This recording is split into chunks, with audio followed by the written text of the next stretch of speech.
They say no one can hear you scream in space. But tell that to the xenomorph that's about to stick its metal tongue baby through your face. This is a review of the Alien RPG by Free League Publishing. Let's dive in.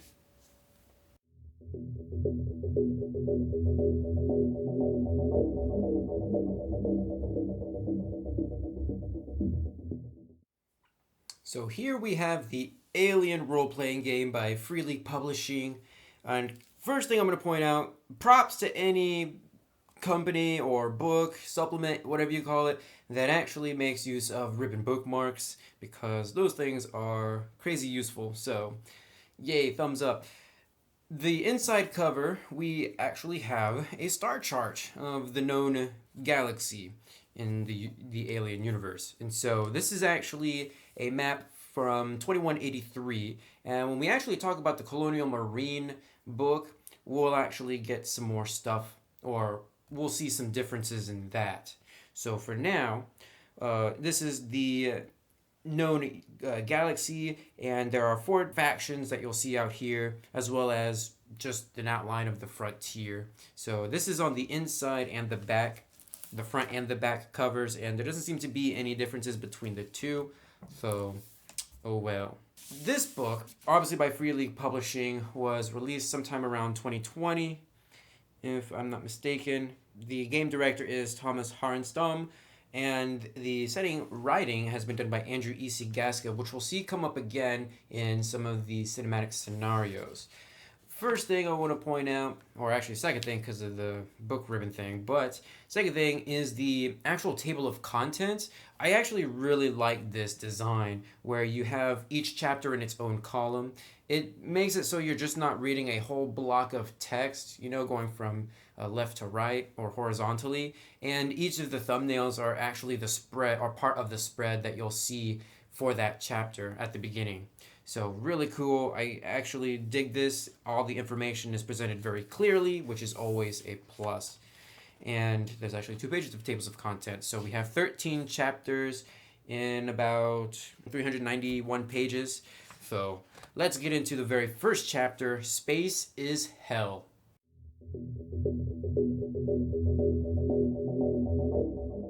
So let's talk about the overall layout of the book for a moment. This book is separated into 2 different sections. You have the player section and the game mother section, and you can tell which section you're in by the top left. Now, the cool thing about this is all of the player stuff is at the beginning of the book, and the game mother stuff is on the last half of the book. So kudos to that. I'm glad that you're not getting from one player section to a game mother section and then to another player section. It's done in a very linear fashion, and that's good. So, Space is Hell is your typical introduction chapter that all role playing games have to have, and this one is no exception. So, what we do see here of note is an introduction to alien lore.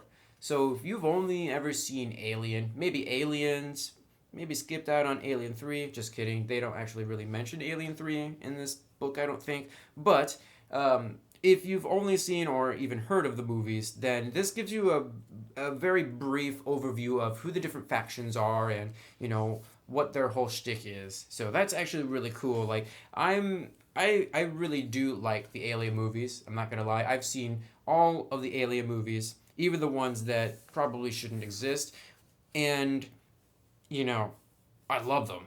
And I don't really keep up with the comics or any of the expanded lore and stuff like that. So actually, reading through this was a big help, and actually, it really does inspire, the game mother for what kinds of adventures you're going to be running. So really cool. Also of note is the timeline. So this one is actually a very brief timeline, and we'll actually see this again in the Colonial Marine supplement when we'll talk about that when we get there. But it goes all the way from the earliest days of Peter Wayland basically running his company all the way to 2180, which is quote-unquote present day. And you do get little blurbs about the Nostromo going missing and the Sulaco crashing and stuff like that, which are the main plot points of Alien and Aliens.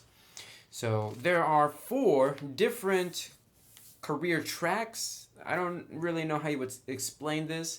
So you have frontier colonists, you have space truckers, colonial marines, and company reps. Don't really quote me on this, but from what I've heard and read, each of these are getting its own supplement book to further expand it. So we've already got one for colonial marines by the time of this review, and I will be reviewing that one in the future. And I absolutely can't wait for the frontier colonist or the space truckers one, whichever one gives an expansion for the kids. I'm actually being very sarcastic there. But anyways, I'm actually really looking forward to those supplements because I've already read through the Colonial Marines and it was an absolute blast. There are 2 different game modes.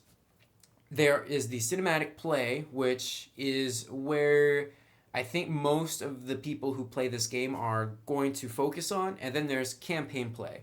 So cinematic play is a pre-made adventure and you're taking the place of, or you're running a pre-made character. And it's very movie-like, very cinematic-like, hence the name cinematic play. So each character has their own predetermined agendas. You play them a certain way and try to accomplish their overall goal, whether it's to capture an alien or just to get the hell out of there. It's really cool, and especially with the 2 adventures that we'll talk about here in the future, just the way that they overall present it is just really unique. And then you have campaign play, which is basically sandbox mode. There's lots of different charts towards the end of the book that help game mothers to create their own sandbox style game. Something that is rather unique is how initiative is done. So you really only need 2 things for this game: dice and a deck of cards. And you only really need d6s. So if you actually have the alien dice, there's a black set and a yellow set. The black set is your normal dice, while the yellow one is for stress, and we'll talk about the difference between those 2 later. But you only roll d6s in this game. There's nothing really overall complicated about that. So kudos to that, and we'll see how intricate and in depth that actually really goes. But you also need a deck of cards, specifically 1 through 10 for initiative, and we'll talk about initiative when we get into combat. So that's just a brief overview of what to expect in this game, and I actually find it quite hilarious that what is a role-playing game is the very last section of this chapter. So let's get into character creation.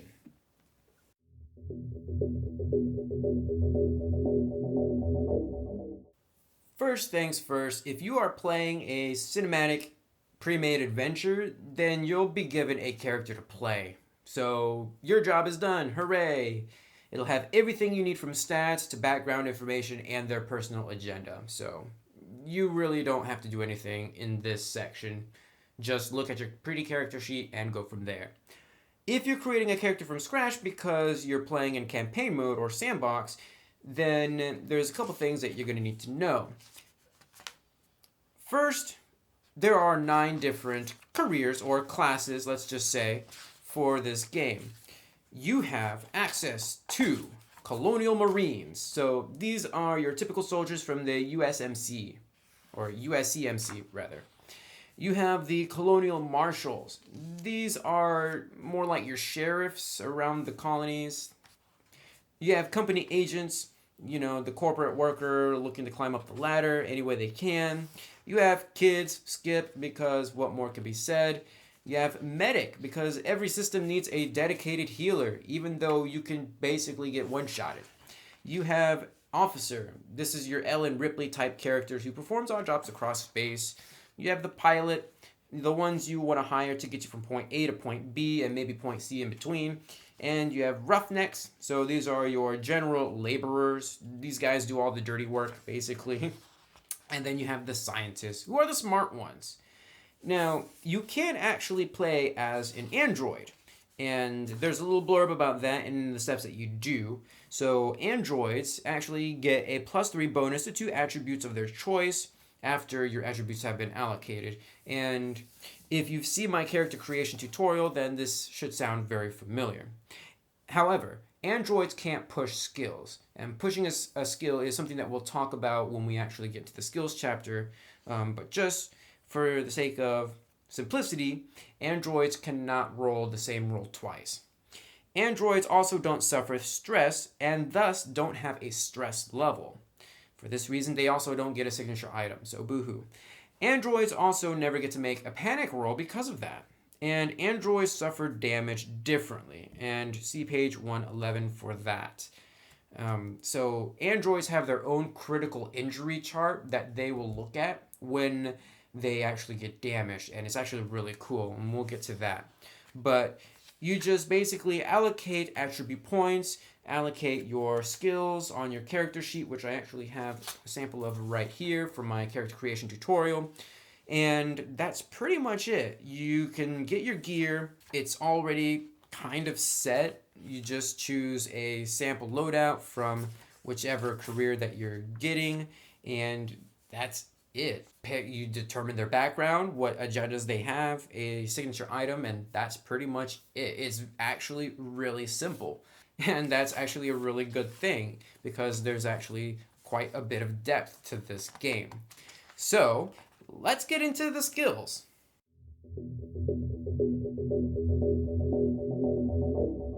So before we actually get into skills, we got to go over the 4 different attributes. You have strength, agility, wits, and empathy.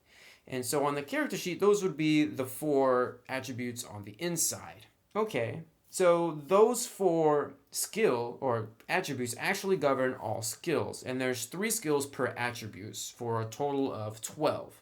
So a nice range. I like how it's balanced. And so you actually have access to, let's see, for strength, you have access to heavy machinery, close combat, and stamina. You have access to observation, survival, and comtech for the wit side. You have, for agility, you have ranged combat, mobility, and piloting. And for empathy, you have command, manipulation, and medical aid. I actually find it quite humorous that medical aid is an empathy skill, although I can see why they've done that. Mainly because you're empathetic towards your patient? Stockholm Syndrome, maybe? I don't know. Anyways, this chapter's actually got the core gameplay mechanics for rolling dice. So, rolling dice. In order to actually do a skill, you have to take a look at your attributes and the skill for that attribute. So let's say I'm actually trying to do observation. So my wits is at 2 and my observation's at 1, which means I'm going to be rolling 3 dice in total right here. So roll those dice, and if you get a 6, you succeed. Anything else, you don't. So this is very much reminiscent of Arkham Horror, the board game, where you roll as many d6s as you have for skills, and a 5 and a 6 for that game gets you a success. The only difference is only 6s get you a success here. With that being said, there are some options. You can actually push your roll, which means for any dice that you did not get a success for, you can actually roll them again, but you also gain 1 stress. So there we go. Look at that. 6. Let's talk about stress real quick. So as you actually play the game, you accrue stress because fighting aliens is very stressful. So when you actually have stress and you want to roll for something, you're going to take your stress dice and add it to your dice pool. Okay, so what does that entail? Well, just like your regular dice, 6s are also going to count as a success. However, roll a 1 and use panic. That's bad, because just 1 will actually mean that you can no longer push your dice, for at least for that skill check, and you panic. You have to roll on the chart. So, in addition to the 3 dice that I just rolled, I would take my stress dice and roll them. Luckily, there are no 1s, but unfortunately at the same time, there are no 6s. So there you go. Now with that roll, I could push if I really wanted to, but remember, any dice that did not roll a success, I would have to roll again. So I would have to roll those 5. Would I want to chance that out with the possibility of getting a 1 on those stress dice? I don't know. That's what you're going to have to do as a player, those tricky decisions. There are some rules for group roles and stuff like that, which are handy dandy to read, and then you actually get an explanation for what each of these skills are. Like the layout of this book, I cannot say that enough. I absolutely like how information is presented in these little boxes. It draws your eye very quickly, and it's not just like a block of text like you would see in Star Wars from Fantasy Flight games. It's very well organized with the reader in mind, and I can't praise this book enough. Occasionally, you'll get little blurbs that add some smaller rules like group stealth, and it's kind of hard to see sometimes, and I kind of wish they had actually opted for something that wasn't transparent like this. You get an explanation for all of the different skills, what it's like when you fail, what it's like when you succeed, some stunts that you can actually perform, and stunts are just extra successes that you get. So like, for example, if I was doing ranged combat, each additional success would mean I do an additional point of damage. So there are also some really cool things like that for each of the different skills. So that's basically the core gameplay mechanic. That's how everything is set up. You're just rolling d6s. If you have stress, roll a different set of d6s and hope for the best. So let's talk about talents.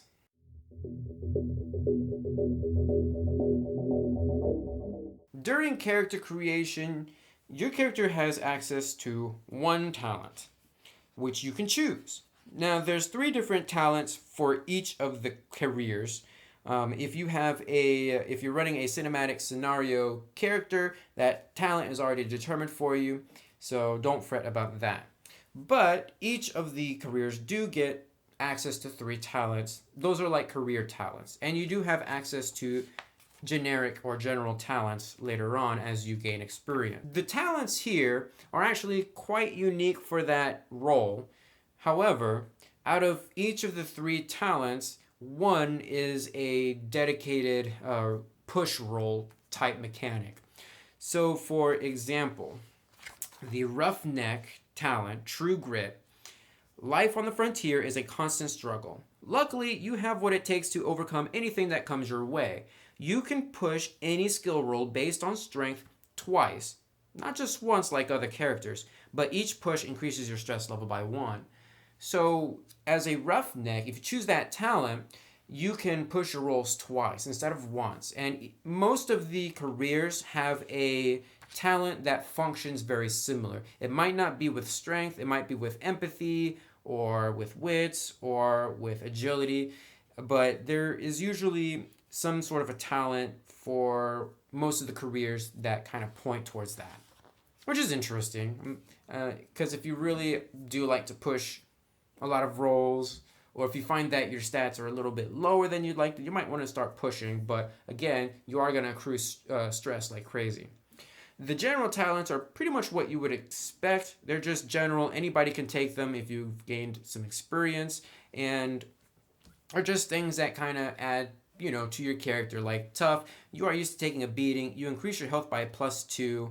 So just general stuff like that. There really isn't much to say about this. This is basically like feats in Dungeons and Dragons, although there's not nearly as much here than there is in that game, which is I can understand. You can't have like, if you would have included some more, then obviously there would be some that nobody would ever choose.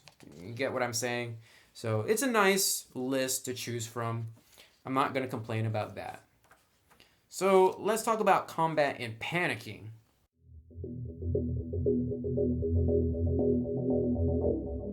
So in terms of movement, this system uses the zone feature. So instead of calculating specific distances, your character can be in engaged range with the target, with short range, medium, long range, or extreme range. So if you've ever played Star Wars from Fantasy Flight games, it's pretty much the same thing. And I actually really do like this system. It means that I'm not having to calculate everything. It's more abstract. The players are given a certain amount of freedom to do what they really want. And so that's actually really good. When you do have to measure distances, you use meters. So if you're not used to using meters, then, well, get used to it, because that's what this book uses. When it comes to the enemies, Specifically xenomorphs, they're going to be in one of two different modes. They're either going to be actively looking for you because they know that you're there, or they're going to be passive. And if they are passive, you can actually sneak up on them or set up an ambush and stuff like that. Xenomorphs will most likely be hunting for you, so they're mostly likely active, although there are a couple of instances in the cinematic scenarios that I've looked at where they are passive. But you're going to want to always be checking your back if you're a player. Let's just say that. So, good luck! When you encounter an enemy, you enter combat and you draw initiative. And so, as I've said in the very first chapter, initiative is done differently in this game. You actually draw cards from a deck of cards if you have them, or from the initiative cards from the starter set if you've got that. So you go from number 1 through number 10, where 1 always gets to go first, and you go down in order from that. So sometimes the enemy will get to draw 2 initiative cards, which means that they get to act twice.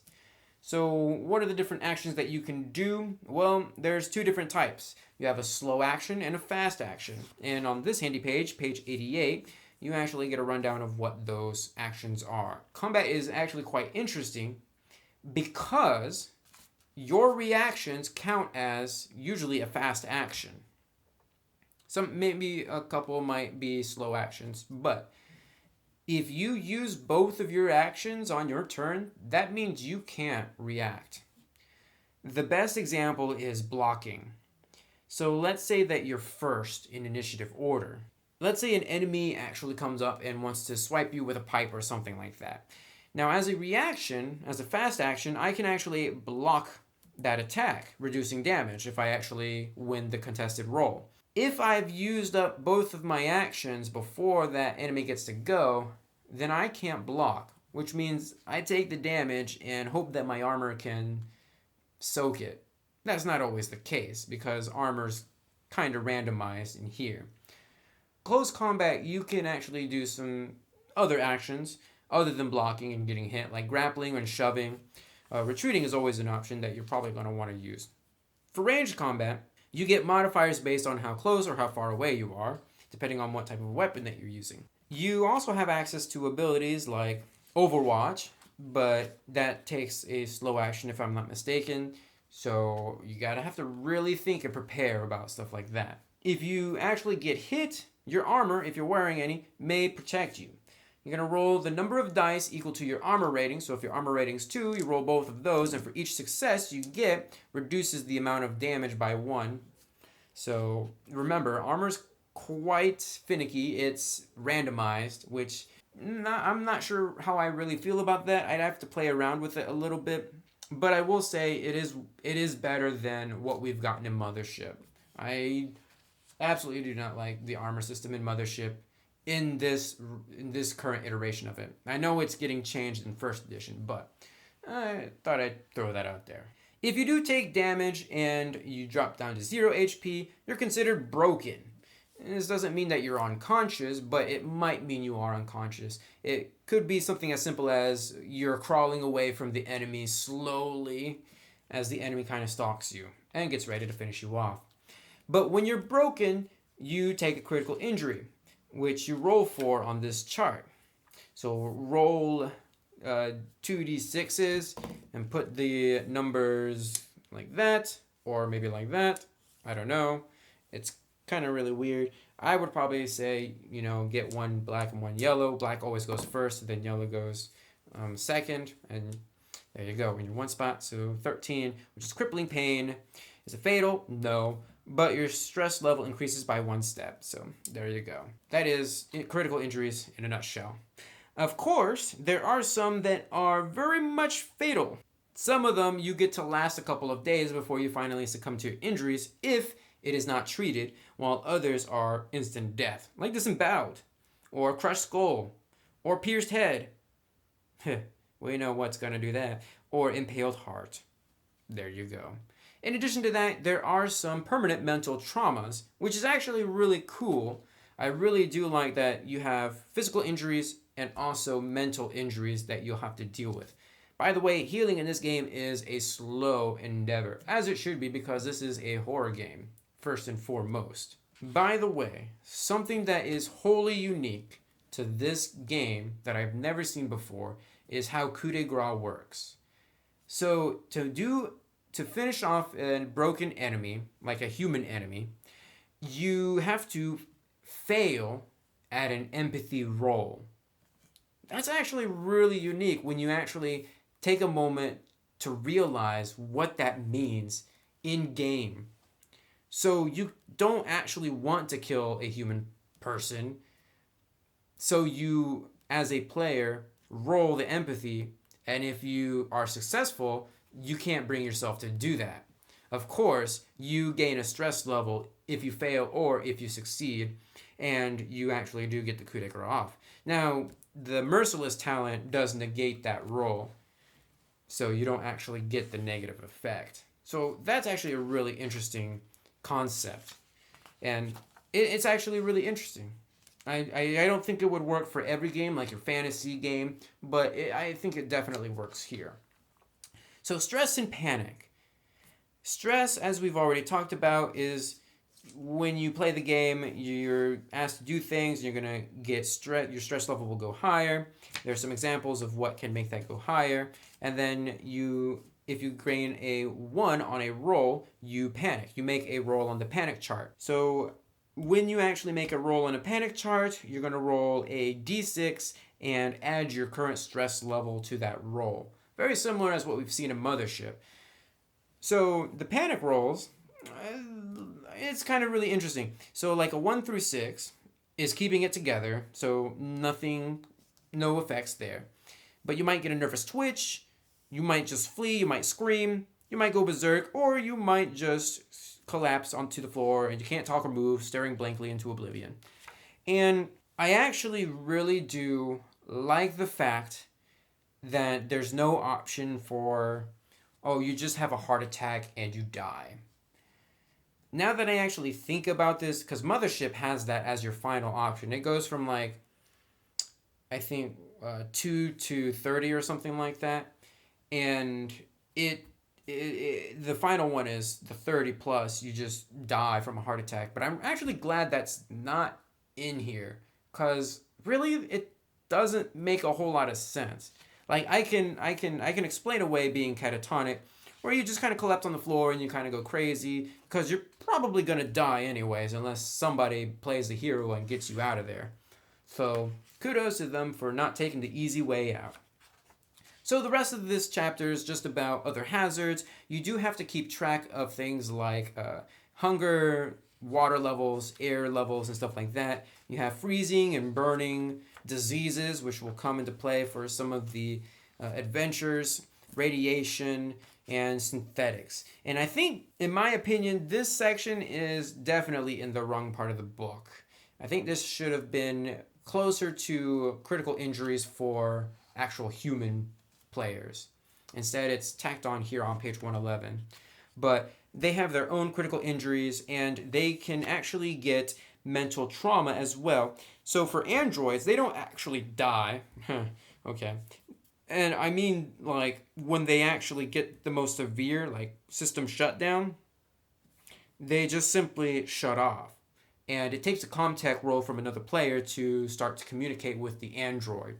So they're still functional by then, even if they're just like a disembodied head. But when they actually do come online, they get a mental trauma. So I think that's actually really interesting that androids can get that. So really cool. I like that. You have some options for vehicle combat. Vehicles, like specifically for ground vehicles. And basically what I got out of this section is that your vehicle can run into different enemies, and here's how you do that.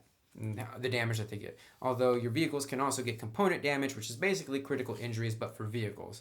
So there is that. I doubt this would come into play a whole lot, but for a Marine campaign, it could. So it's here for a reason. So let's go to the chapter on gear.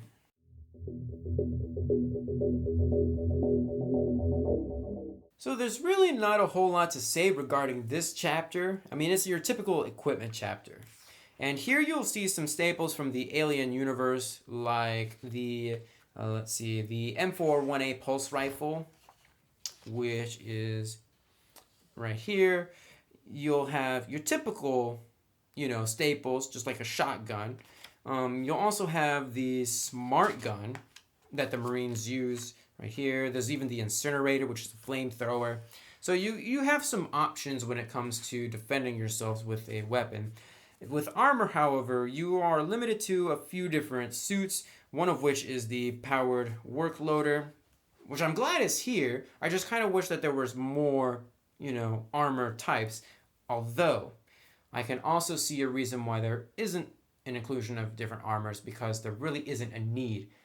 Functionally, armor is supposed to prevent damage, so if you already have an armor that has an armor rating of 2, then you don't need something else that does the same thing. Although for armor, it will give you an armor rating, and sometimes it'll also give you an air supply, a maximum air supply, because you're going out into space, you're going to need an oxygen tank hooked up to it.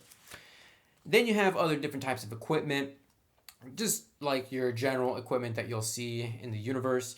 I actually really find it funny that computer mainframes are listed here. So you can get an Apollo mainframe for your ship.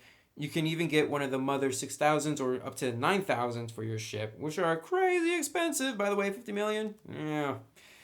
You got your general different equipments to play around with, like binoculars. You have foods, you have pharmaceuticals, medical supplies, drugs are listed in here, and you have just a couple of vehicles, like your standard ground vehicle. This one's a truck, this one's an APC, this one is a drop ship, and that's pretty much it. When it comes to just equipment overall, there's enough here to play around with and be happy. But at the same time, the supplements are going to add more to what is here. Like the Colonial Marines adds a ton more of equipment. So I can see why this is bare bones. It's not supposed to cater towards any one of the career types. It's supposed to be a general for everybody type. Of course, you also have vehicle weapons here at the end. And now let's talk about starships.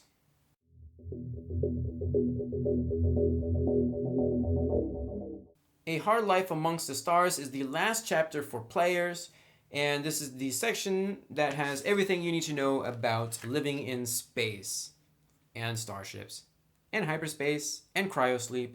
All of that's actually here, and I actually really do like that they open up with that. Like, what is it like to be in cryosleep, and what is it like to come out of cryosleep? What's it like living in space? How do you get your jobs? What are some space stations and stuff like that? That's all listed here, and I actually really do enjoy that they go out of their way to explain some of the lore. Really good. Very good. I can't say that enough about this book. Like, all the lore stuff in this book, all the setting stuff, it just gets knocked out of the park.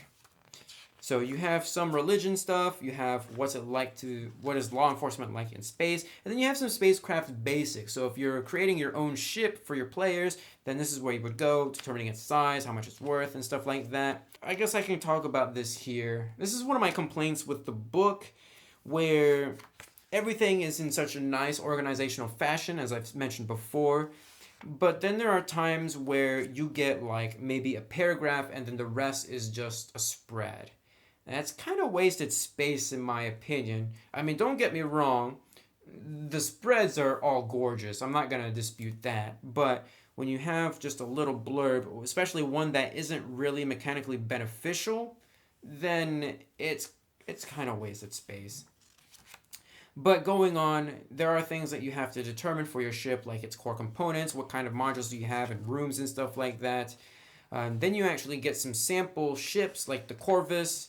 You have the Bison is one of them as well, which is what the Nostromo is. And here's another complaint that I have for you.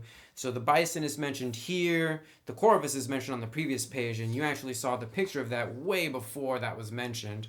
The Bison's the picture and for that is a couple pages away.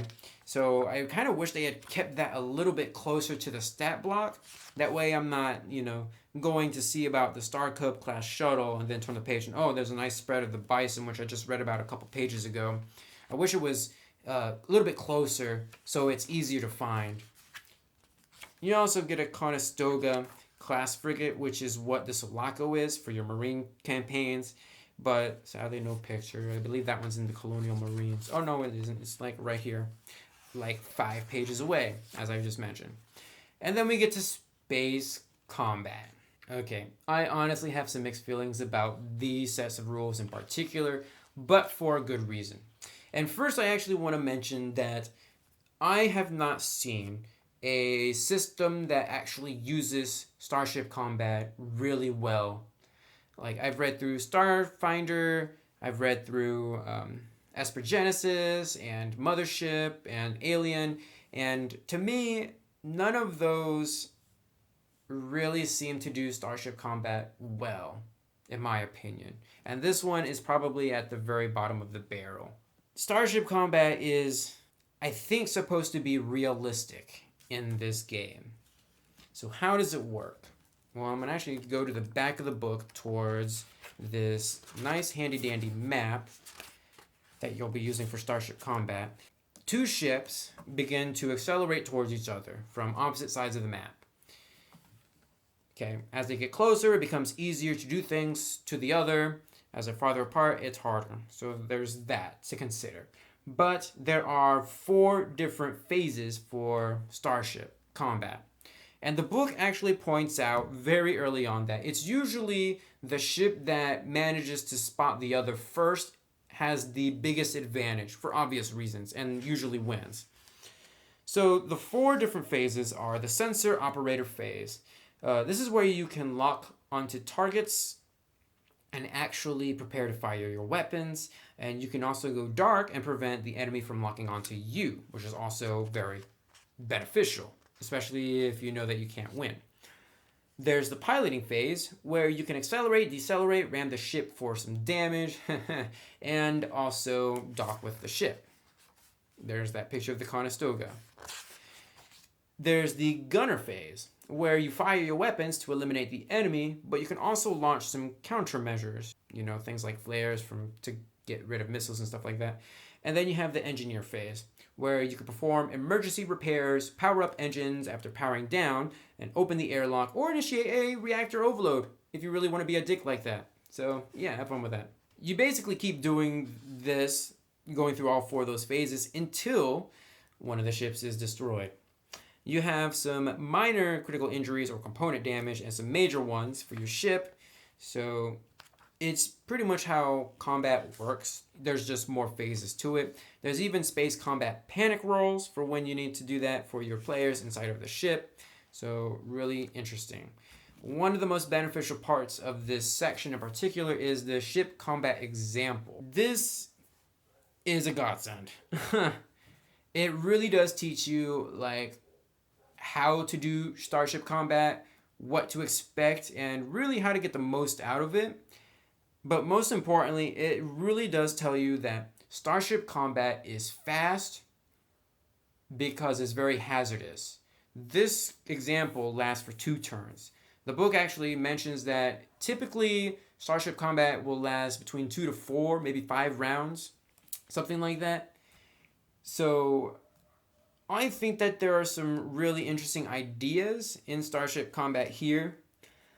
I just find it a little lackluster, I guess is what I'm trying to say. I do like the fact that there are multiple phases. Each player should get a chance to really make a role during starship combat, provided that you have 4 players. If you have more than 4, then that might be a little bit difficult. It kind of falls into, I'm just sitting around hoping that the ship doesn't blow up kind of deal, like some of the other spaceship combat mechanics that I've seen in other books. So with that being said, let's get to your job as the game mother.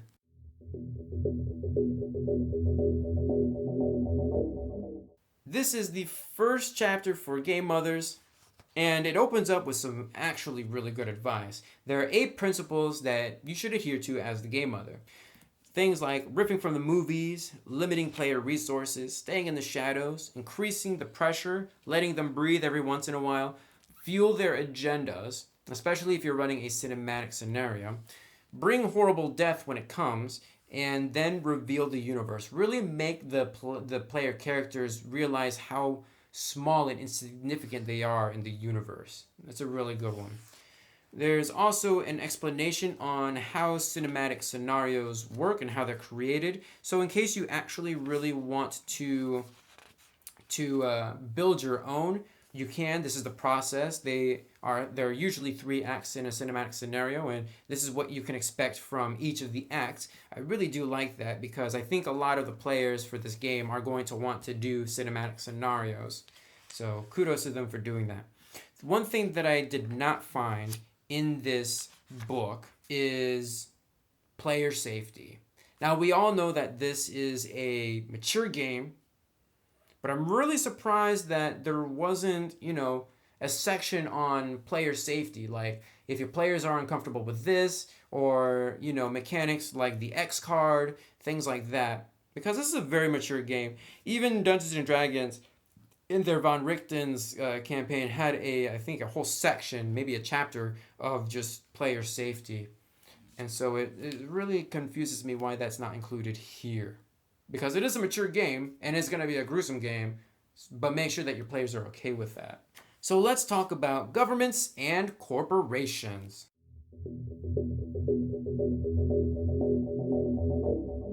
Lore chapters are, and probably will always be, my favorite chapters in books.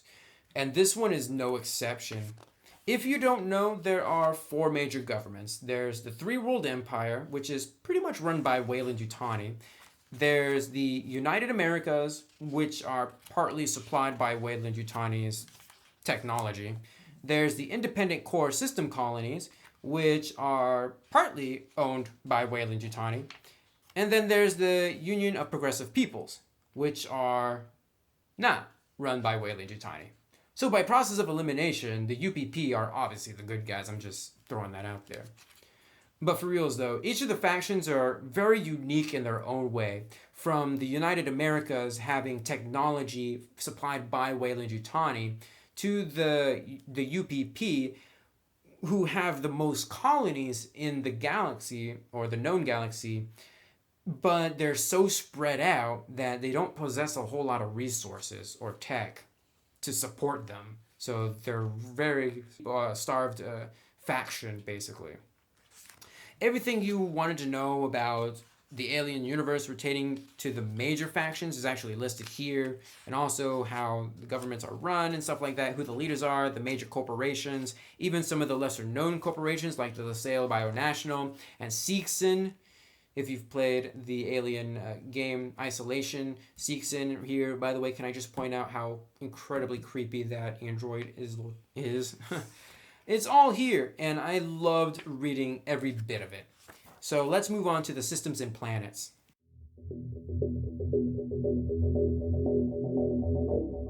So going off of the previous chapter, you get some notable systems and planets here.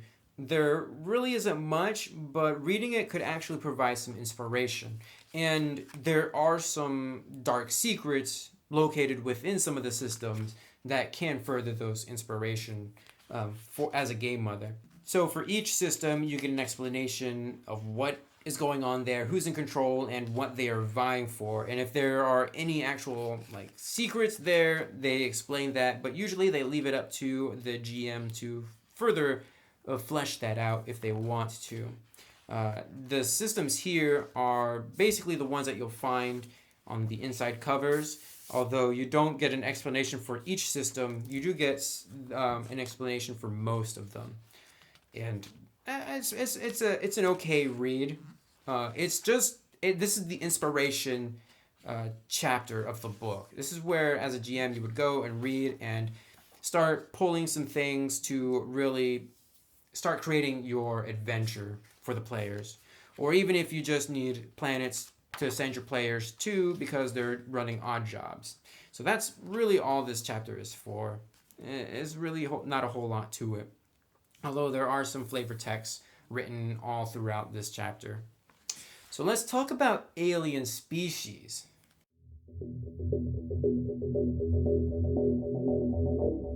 This is the monster manual of the book. First, you get a very disappointing section on the engineers. So if you're going to have a blurb about species in the monster manual portion of the book, then at least provide some stats. There are no stats for the engineers, and that's a wasted opportunity, but it's also quite understandable because the engineers are supposed to be the mysterious force in the galaxy, so why would you go ahead and stab them? But still, my little hearty brain actually really wished that they had given more to the engineers than just a 2-page spread. But then we actually get to the xenomorphs.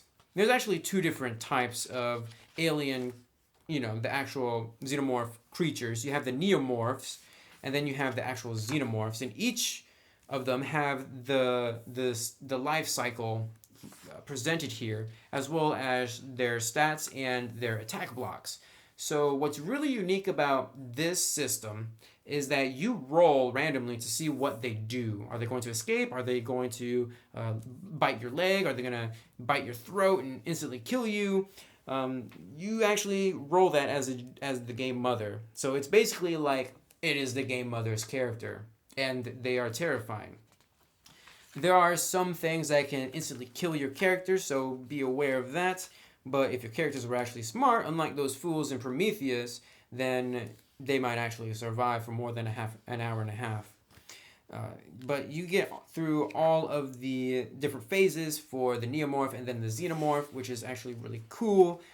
Again, stat blocks written for everything. Attack blocks, if they actually make attacks, is here. So what's really unique about the xenomorph specifically is that not only do you have the staples like the face hugger, the chest burster, but eventually they grow up. They can become stalkers, scouts, or drones. They can turn into soldiers, workers, or sentries, or they can become praetorians, crushers, or even the queen, which is really interesting. And then, of course, you have little blurbs about what about an alien hive that comes in contact with another alien hive? How does that work? Spoiler warning, not very well, at least for the players. Not very well for whichever hive this actually loses too. And then you get to other species that might be waiting in the galaxy. And this is very, very limited, but I am actually glad it is here. So you have things like a swarm, an insect swarm. You have something like a harvester, a lion worm, the Tanakan scorpionoids, and that's actually it. And this brings me to my greatest critique of this system.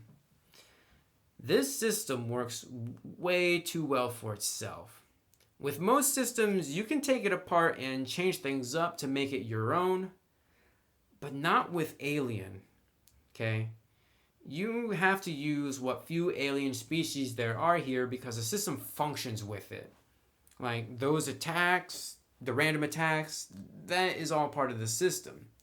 Now, you can try to create your own, maybe a different type of a xenomorph or just a different creature, but the lack of guidance towards this feat makes that very, very difficult. This would have been an absolutely great system, one that could easily topple, Mothership, in my opinion, if it allowed for greater creative freedom, but it does not. It kind of restricts you to the franchise, and 1, that's a shame, but 2, that is actually the whole purpose of this book and everything after it. It's for the franchise. So they really don't have a whole lot of creative freedom themselves to create new things, at least in species wise. And that's actually really a shame. So let's get into campaign play.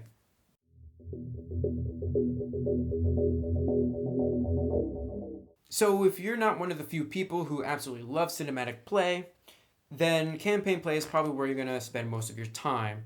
This actually separates the whole framework into 3 different types. You have the space truckers, the colonial marines, and the frontier colonists.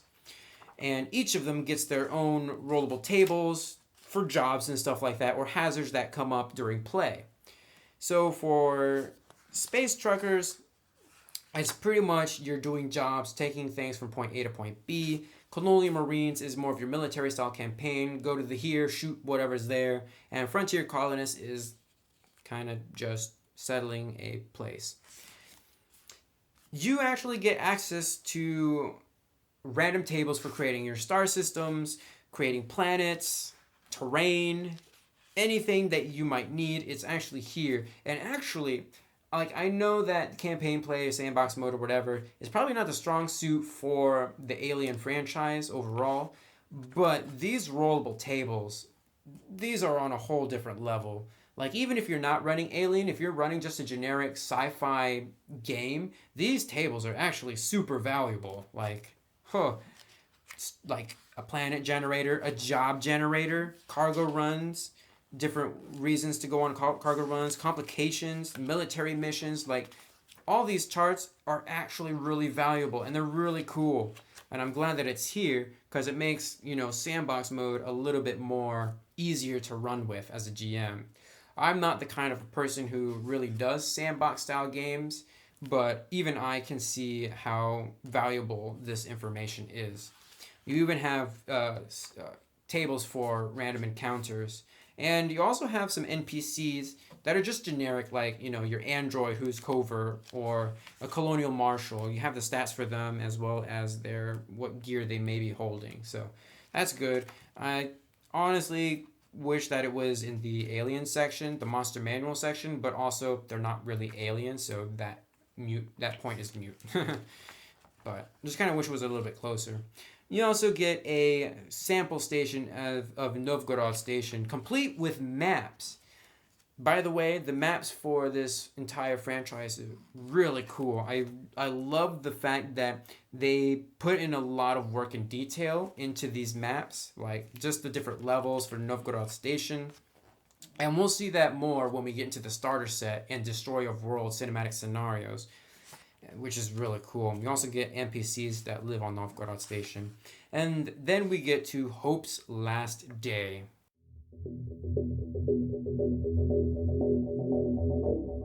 The last chapter, like with many books, is a sample adventure. Hope's Last Day is exactly that. You take the role of colonist on Hadley's Hope after the xenomorphs have already taken over. This adventure starts in Act 3, which is actually a real shame.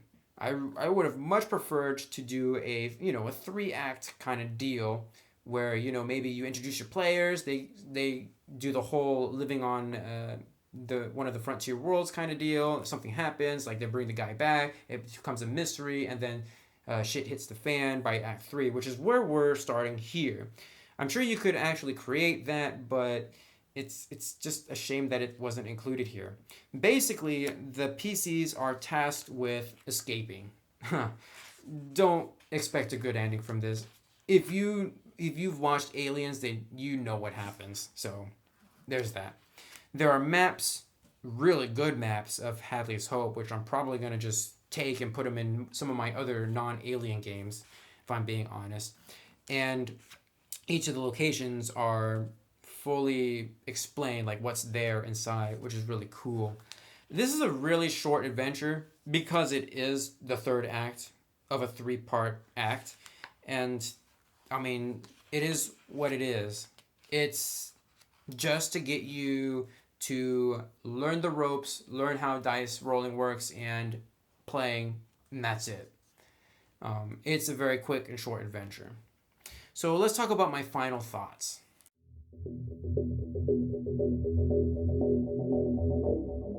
So I'm actually going to separate my final thoughts into 4 different categories. I'll talk about the core gameplay, the artwork, the layout, and the content overall. So for core gameplay, the core gameplay is very easy to understand. I could teach this to a group of players in a matter of minutes. It's super simple. You're just taking D6s and you're rolling them for the yellow dice or your stress dice. If you get a 1, bad things happen, but you're aiming for 6s. That's all there is. Even the rollable tables in the book all use D6s, although I'm going to be very honest, it took me way more time to understand that you just roll 2D6s and put one number in front of the other than I'd actually really care to admit. But that's how it's done. So let's move on. I think the most complicated aspect of the gameplay is that what the GM has to do when they play as a xenomorph or any alien creature or enemy that isn't human. Because there are extra steps, like the special attacks and, random attacks and stuff like that. That's probably what is the most different about the gameplay loop in this book, or the gameplay mechanic. The the one thing that I will say in terms of gameplay is that I really did not like at all is just how spaceship combat works, but that could also be because of my limited exposure or limited experience with it. But at the same time, when I was reading it, it really did seem lackluster. And that's a shame. For gameplay mechanics, I would actually give it a success. Mainly because it's very easy to explain, it's very easy to play, and the stress mechanic and the panic mechanic is by far the best that I've ever seen. It's so good. You have stress dice, which can make it easier for you to accomplish your goals, but at the same time, it only takes one for you to start panicking. That's really cool. I actually absolutely like that about this system. So that is definitely a success. The artwork is by far some of my favorite in this entire like role-playing experience. Like in any book, the artwork is by far the best. This is the kind of stuff I would actually hang up in the Louvre, which kind of shows you how uncultured I am. It is also very consistent, which is most important for me. Every weapon, even the weapons and the vehicles, are consistent, even though they're not the same as the spreads, which is good. I mean, that's okay. For this, I would definitely give this one a success. Artwork, hands down, some of my favorite ever. The layout. For the most part, the layout is well done. It's not a whole block of text like in Star Wars from Fantasy Flight Games. Ooh, just reading that book just makes my eyes just cross over. And I actually don't fall asleep while reading it. Everything is presented here is manageable, but at the same time, I do see wasted space every now and then, and that's a shame because I think they could have added some more stuff. But then again, I also can't really complain because the spread art is just gorgeous. For this, I would definitely consider that a success. The content. Aside from the core gameplay, there's actually plenty of content here to play around with in terms of lore. The game's shortcomings come in the lack of content for aliens. This could have easily been rectified if they had simply given guidelines for maybe creating some alternative xenomorph species or creating your own other alien species, like beasts and stuff like that. But there's none of that here, and that's a real shame because you're limited to two different xenomorphs, the neomorphs and the xenomorphs, and that's pretty much it. Unless you are going to use, humans and stuff like that, which is also valid. You're not just going to exclusively use aliens, but I really wish there was a little bit more variety in terms of that. But then again, I can also see that they probably really can't do that with a franchise. For that one, I am actually going to give that one a neutral score. This is a shame, but oh well. Overall, the quality of this book is simply outstanding. If you are a fan of the Alien universe or the franchise, then this is a no-brainer. Just get this book already if you haven't. If you're a fan of horror sci-fi in general, but you don't want to feel restricted to the Alien universe, then you're probably better going off with Mothership, which is prepping to go for its first edition release very soon. Unless you want to put in the time and the work to try to create your own aliens, which is also valid, but be prepared for a lot of work. Other than that, that is my review on Alien, the role-playing game. Feel free to leave a comment down below, give this video a huge thumbs up to support the series, and subscribe if you would like to see more. I will see you guys in the next video.